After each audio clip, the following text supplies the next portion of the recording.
Hello बच्चों, आप सभी का स्वागत है हमारे channel Next Step to Success पर। तो बच्चों, जैसा कि अभी हमने पीछे जो वीडियोस हमारे हैं उसमें हमने पढ़ा है एक्सरसाइज 1.1, 1.2 और 1.3 के विषय में, और उसमें हमने थ्योरम्स 1.1, 1.2, 1.3 और 1.4 को क्लियर किया है। ठीक है, तो अब इस वीडियो में हम लोग पढ़ेंगे थ्योरम 1.5, 1.6, 1.7 के विषय में। ठीक है, तो चलिए भाई हम लोग डिस्कस करते हैं इस थ्योरम के विषय में। आइए, theorem 1.5, let x be a rational number. Hello, let x be a rational numbers whose decimal expansion terminates, then x can be expressed in the form of p upon q, where p and q are co-prime and the prime factorizations of q is of the form 2 की power n 5 power m, where p and q are non-negative integers। यहाँ पर I think p m and n होना चाहिए। हाँ, यहाँ पर m और n होगा। m and n are non negative integers. ठीक है, चलिए ये क्लियर हो जाता है हमारे पास। चलिए अब हम इसको समझते हैं। देखिए, तो इन्होंने क्या कहा है कि let x be a rational number. पहले समझ ध्यान से, इन्होंने कहा है कि x जो है वो क्या है, एक रेशनल नंबर है। ठीक है ना, एंड हुज डेसिमल एक्सपेंशन। देखिए, डेसिमल एक्सपेंशन आप जानते हो, किसी भी नंबर को जब आप डेसिमल मतलब उसको डेसिमल एक्सपेंशन में लिखते हो, जैसे मान लीजिए फॉर एग्जांपल आपने अगर 13 को 100 से डिवाइड किया तो आंसर आया 0.13, तो ये एक डेसिमल एक्सपेंशन हो जाता है। ठीक है ना, तो ये डेसिमल हो गया। इसमें टर्मिनेट्स का मतलब यही हो जाता है, यानी कहने का मतलब ये है कि जहाँ पर ये नंबर एंड हो जाता है, जो नंबर एक्चुअल में टर्मिनेट हो जाता है। फॉर एग्जाम्पल, जैसे अगर हमने देखा 14 में हमने डिवाइड कर दिया 10 का, तो आंसर आ गया 1.4, कहने की एग्जैक्ट कट रहा है, तो ये नंबर टर्मिनेट हो रहा है। अगर मान लीजिए नंबर इस तरीके से आता रहता 2.3, 4, 5, 6, 7 डॉट डॉट डॉट आता रहता, तो ये नंबर हो जाता है नॉन टर्मिनेट। क्या हो जाता है, नॉन टर्मिनेट। तो टर्मिनेट हमने समझ लिया, यानी जो नंबर एग्जैक्ट यानी कहीं ना कहीं कट रहा है, कहीं ना कहीं एंड हो रहा है इसका। ठीक है, देन यानी उन्होंने कहा let X be a rational number whose decimal expansion is terminates. अगर उसका डेसिमल एक्सपेंशन टर्मिनेट हो रहा है, then x can be expressed in the form upon p upon q। x को हम किस फॉर्म में लिख सकते हैं, तो हम लिख सकते हैं x equal to p upon q, where p and q are coprimes. यानी p और q कैसे होने चाहिए, कोप्राइम होने चाहिए। तो कोप्राइम का मतलब जानते हो, जैसे मान लीजिए 4 और 9, तो ये कोप्राइम है। 4 और कोप्राइम क्या होता है, पहले फिर समझिए एक बार ध्यान से। जैसे कि हमने अगर इनको फैक्टराइज किया 2 इंटू 2, 3 इंटू 3, तो इनका कोई भी फैक्टर कॉमन नहीं आया, तो ये कोप्राइम कहलाते हैं। जैसे आपकी चाय की सर हमने रख दिया 4/12, तो नहीं भाई 2 इंटू 2, और यहाँ हो गया 3 इंटू 2 इंटू 3 इंटू, मान लीजिए जैसे इसका 12 का हम ले देंगे 2 मल्टीप्लाई 3, तो देखिए ये कॉमन मिला यानी कट रहा है, तो ये कोप्राइम नहीं है। यहाँ पर कॉमन नहीं था, यानी कोई भी कॉमन फैक्टर नहीं होना चाहिए, वो कहलाता है कोप्राइम। क्लियर हुआ ना, ठीक है ना। तो यहाँ पर मुझे दिया are coprimes and the prime factorisations of Q. तो Q का जो प्राइम फैक्टराइजेशन होता है, Q के जो फैक्टर्स निकालोगे, जो प्राइम फैक्टराइजेशन करेंगे आप, is of the form of 2 की power n and 5 power m होगा। ठीक है, यहाँ पर तो इन्होंने ये कह दिया कि अगर टर्मिनेट करना है नंबर को, देखिए ध्यान से, अगर आपने कहीं लिख दिया है कि 1/3 फॉर एग्जाम्पल, तो ये नंबर कैसे, 2 की पावर m की फॉर्म में नहीं है, 5 पावर n की फॉर्म में नहीं है, तो ये नंबर अगर हम इसको डिवाइड करें तो इसका आंसर क्या आएगा, देखिए ध्यान से। 1 में डिवाइड करने के लिए 3 का डिवाइड किया, तो पॉइंट लगाया, 0 बढ़ाया, 3 3 जा 9, 1, फिर यहाँ पे 0 बढ़ा दिया, 3 3 जा 9, तो ये नंबर आपने 0.333 इस तरीके आता रहेगा, तो ये नंबर टर्मिनेट नहीं हो पाएगा। तो टर्मिनेट होने के लिए जो Q के फैक्टर्स हैं वो क्या आने चाहिए, 2 की पावर m या 5 पावर n की फॉर्म में आना चाहिए। जैसे मैं अगर समझाऊँ, मुझे क्या चाहिए टर्मिनेट करने के लिए, ये मैंने समझाया था, ये नंबर नॉन टर्मिनेट हो रहा है। ठीक है ना, तो इसके लिए हमें क्या चाहिए, जैसे मान लीजिए आपने लिया 14/20 ले लिया। ठीक है, तो अगर हमने इसको किया तो ये आंसर आ रहा हमारे पास, देखिए 20 को हमने फैक्टराइज किया, यानी इन्होंने कहा Q को फैक्टराइज करिएगा, तो यहाँ देखिए ध्यान से कितना आ रहा है, 20, 2 10 जा 2 5 जा 5 बन जा 5, तो हमारे पास आंसर आ गया 14/2 की पावर 2 एंड 5 पावर 1। तो ये इस फॉर्म में आ रहा है, तो हम इजीली क्या कर लेंगे, इसको नंबर में एक और 5 कर लेंगे, एक और यहाँ मल्टीप्लाई कर देंगे, तो ये नंबर हो गया हमारे पास, देखिए 14 5 जा 70, और यहाँ पर हो गया 2 मल्टीप्लाई 5 की पावर 2, तो यहाँ पर हो गया 70/10 मल्टीप्लाई 10, तो ये आंसर हो गया आपका 70/100, तो इसका आंसर हो गया 0.07 आएगा। ठीक है ना, 0.7। तो ये हमारे नंबर टर्मिनेट हो गया। तो नंबर टर्मिनेट होने के लिए उन्होंने क्या कहा था, टर्मिनेट होने के लिए नंबर p और 2 की पावर n और 5 पावर m की फॉर्म में चाहिए था हमें, ठीक है ना। ये क्लियर हो रहा है नहीं हो रहा। चलिए एक चीज दूसरा number, where m and n are non negative integers. m, अब यहाँ पर नॉन नेगेटिव का मतलब क्या गया कि भाई अगर मान लीजिए यहाँ पर m और n की power by chance, for example समझने के लिए कि 14/2 की पावर अगर -2 होता तो ये क्या हो जाता 14/1/2 की पावर 2। तो ये जब हम उसको फैक्टराइज कर देते हैं तो ये क्या हो जाता है, ऊपर चला जाता है। तो इसका मतलब क्या हो जाता है, यानी यहाँ पर 2 की पावर 2 हो गया, यानी जो हमारे पास q है वो क्या आ गया, 1 आ गया। तो कोई मतलब ही नहीं रहा है। तो पावर जो है वो नेगेटिव नहीं होनी चाहिए, ठीक है ना, नॉन नेगेटिव होनी चाहिए। नॉन नेगेटिव का मतलब हो जाता है कि हम कह सकते हैं 0 1 2 3 डॉट डॉट डॉट 0 आ सकता है, 0 इंक्लूडेड है, dot dot dot dot infinity, यानी नेगेटिव नंबर नहीं होना चाहिए, ठीक है। तो आई थिंक ये थ्योरम आपकी क्लियर हुई होगी, ये सुनो, ठीक है, क्लियर है ना। चलिए अब हम लोग आगे चलते हैं थ्योरम 1.6 पर, ठीक है बच्चों।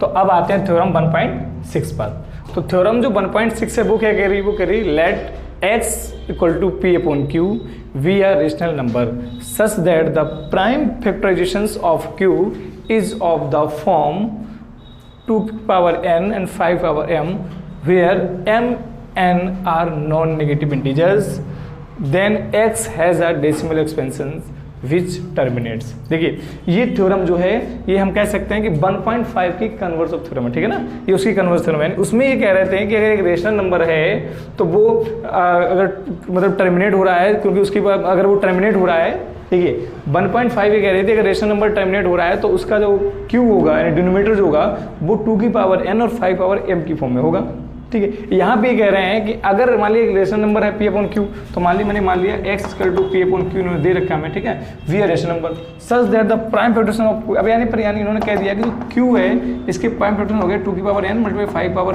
m, इस अगर फॉर्म में आ रहे हैं। Where m n are non negative, non negative के विषय में हमने भी आपको समझा रखा है कि नॉन नेगेटिव क्या होता है, मतलब अगर नेगेटिव हो, पावर अगर नेगेटिव हो जाएगी तो उससे क्या फर्क पड़ेगा, यानी वो रेसिप्रोकल हो जाएगी तो ठीक है, तो उसको मतलब उसमें दिक्कत हो जाएगी ना, यानी वो बदल जाएगा, ठीक है। तो non negative integers, then x has a decimal expansion which terminates. अगर इनके देखिए अगर किसी मान लीजिए डिनोमिनेटर यहाँ पर रेशनल नंबर का जो डिनोमिनेटर है अगर उसके फैक्टराइजेशन 2 की पावर n और 5 पावर m की फॉर्म में आ रहा है तो वो नंबर टर्मिनेट्स भी होगा। जैसे मान लीजिएगा फॉर एग्जांपल हमने अगर आपको दिया इस तरीके से एग्जांपल ले रहे हैं अगर कि 8/16, ठीक है ना, इस तरीके दे दीजिएगा x बराबर 8/16 मान लिया जाएगा, यानी p/q बराबर, ठीक है ना, क्या होगा। तो यहाँ पर अगर हम 16 की बात करें तो इस तरीके से हमारे पास आएगा 2 की पावर 4, 2 2 4 2 8 16, इस तरीके से आ जाएगा। तो अगर हम इस तरीके से देख रहे हैं तो ये अगर ये देखिए इन्होंने कह दिया इसका यहाँ पर मान लीजिएगा 5 की पावर 0 यानी 1 था, तो यानी 5 पावर 0 था, तो ये नंबर कहीं ना कहीं देखिए यहाँ पर 5 पावर m है, ठीक है, मैंने क्या बताया यहाँ पर 1 होता है तो 5 पावर m है, बोलो है ना, कोई पावर है। तो यहाँ अगर हम इसकी बात करें तो एक्चुअल में है क्या, ये है 2 की 8/16, तो हम इसको डिवाइड करके देखते हैं 8 में 16 का, ठीक है। अभी हम यहाँ पर ये 5 हमें चाहिए नहीं है ना, मल्टीप्लाई नहीं करेंगे क्योंकि वो हमें टर्मिनेट करना था। यहाँ पर उन्होंने बताया कि अगर ये इस फॉर्म में है तो क्या नंबर टर्मिनेट हो रहा है, तो हम ये चेक करके देख रहे हैं, ठीक है, डिवाइड करेंगे भाई। तो मैंने देखा यहाँ पर ये तो 8 छोटा है 16 बड़ा है, तो मैंने 0 लिया, पॉइंट बड़ा है, यहाँ पर 0 लिया, 16 5 जा 80, यानी ईजी नंबर ये हमारा टर्मिनेट हो गया, ठीक है। फॉर एग्जाम्पल अगर हम दूसरा नंबर ले लें, मान लीजिए हमने कोई भी नंबर लिया 17 अपॉन कुछ भी हो गया, मान लीजिएगा इस तरीके से आ गया 5 आ गया। तो अगर हमने देखा इस फॉर्म में आ गया तो हमने जब डिवाइड किया इसको 17 में 5 का, तो 5 3 जा 15, यहाँ आ गया 2 पॉइंट लो 0 बढ़ाओ, 5 4 जा 20। तो यानी अगर देखिए ध्यान से अगर जो आंसर है वो इस फॉर्म में अगर आ रहा है तो वो नंबर टर्मिनेट होगा, ठीक है। चाहे किसी एक में आ जाए, यहाँ पर 2 नहीं है तो आप समझ पा रहे हैं यहाँ 1 होता है और 1 को लिख सकते 2 की पावर 0, ठीक है ना। तो ये इस फॉर्म में ऑलरेडी आ रहा है हमारे पास। तो अगर मैंने देखा अगर इसका डिनोमिनेटर अगर जो डिनोमिनेटर है p/q का वो q अगर यहाँ पर 2 की पावर n और 5 पावर m की फॉर्म में आ रहा है, समझ पा रहे हो, तो ये हमारा नंबर हमारे पास टर्मिनेट हो जाएगा, ठीक है ना। ये कन्वर्स ऑफ थ्योरम थी, तो यहाँ पर ये भाई बेटा हमारी ये वाली थ्योरम भी क्लियर हो रही है, ठीक है ना। चलिए नेक्स्ट थ्योरम पे आते हैं, ठीक है बच्चों। तो आइए अब चलते हैं थ्योरम 1.7 पर। तो 1.7 क्या कह रही है, let x equal to p/q where p and q are coprimes and coprimes we are rational number such that the prime factorisations of, ठीक है, coprimes we are rational number ठीक है, rational number such that the prime factorisation of q is not of the form of 2 की power n 5 power m where n m are non negative integers then x has a decimal expansion which is non terminating repeating. देखिए ध्यान से, यहाँ पर क्या कह रहा था, जैसे हमने थ्योरम 1.5 पढ़ी, 1.6 पढ़ी, उसमें उन्होंने 1.5 में क्या कहा था कि अगर नंबर टर्मिनेट है तो उसकी जो q होगा यानी रेशनल नंबर जो हो गया p/q। देखिए मैं एक बार यहाँ रिपीट कर दे रहा हूँ, जैसे x बराबर थ्योरम 1.5 ने क्या कहा था, 1.5 ने कहा था कि अगर p/q में एक जो रेशनल नंबर आ रहा है तो ये नंबर टर्मिनेट होगा तो फिर ये क्या होगा, अगर ये नंबर का टर्मिनेट होगा तो इसकी जो q है ना, ये q की फॉर्म 2 की पावर n और 5 की पावर m की फॉर्म में होगा, ठीक है ना, तो ये नंबर टर्मिनेट होगा। 1.6 ने क्या कहा, 1.6 ने कहा कि x बराबर p/q हो गया, वेयर q जो है वो अगर 2 की पावर m और 5 पावर n फॉर्म में है तो, ऐसा समझने में लिख रहा हूँ, तो ये नंबर टर्मिनेट होगा, ठीक है ना। अब ये वाली थ्योरम क्या कह रही है कि अगर यानी डिनोमिनेटर हमारा p 2 की power n and 5 power m की फॉर्म में नहीं है तो वो नंबर क्या होगा, नॉन टर्मिनेट रिपीटिंग, यानी रिपीटिंग को आप रिकरिंग भी कह सकते हैं, ठीक है ना, तो नॉन टर्मिनेट रिपीटिंग नंबर होगा। तो ठीक है, तो इसके विषय में समझना, ये दोनों हमने समझ लिए पहले बारी बारी से, अब हम समझते हैं इसके विषय में, इस थ्योरम के विषय में। एक आध एग्जाम्पल ले लेते हैं, एग्जाम्पल से पूरा हमारा क्लियर हो जाएगा, ठीक है बेटा।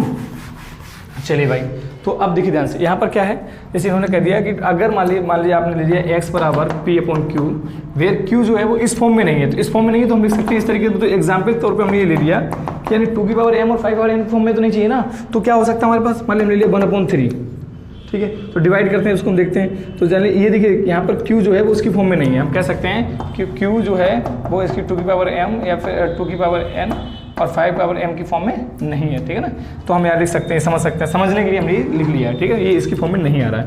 तो हमने देखा ध्यान से क्या करते हैं, 1 का डिवाइड कर दिया, 1 में डिवाइड कर दिया 3 का, तो यहाँ क्या कर दिया, पॉइंट लिया, 0 बढ़ा दिया, 3 1 जा 3, 3 2 जा 6, 3 3 जा 9, यहाँ पे लिया 1, फिर यहाँ 0 हो गया, 3 3 जा 9, फिर लिया 1, फिर 0 3 3 जा 9, इस तरीके से हमारा आता रहेगा। तो इसका आंसर देखिए ध्यान से क्या आएगा, 0.333333 डॉट डॉट आता रहेगा, तो इसको हम लिख सकते हैं 0.3 पर बार। यानी ये नंबर हमारे पास देखिए ध्यान से नॉन टर्मिनेट, टर्मिनेट का मतलब मैंने क्या बताया था, जिस नंबर का कहीं ना कहीं एंड हो रहा है, लेकिन इस नंबर का एंड नहीं हो पा रहा है, डॉटेड में जा रहा है, उसका रिपीट हो रहा है, ठीक है, समझ पा रहे हो। इसके बाद ये क्या हो रहा है, रिपीट हो रहा है। इस तरीके से हम एक और एग्जाम्पल देख ले रहे, समझ ले रहे हैं कि मान लीजिएगा जैसे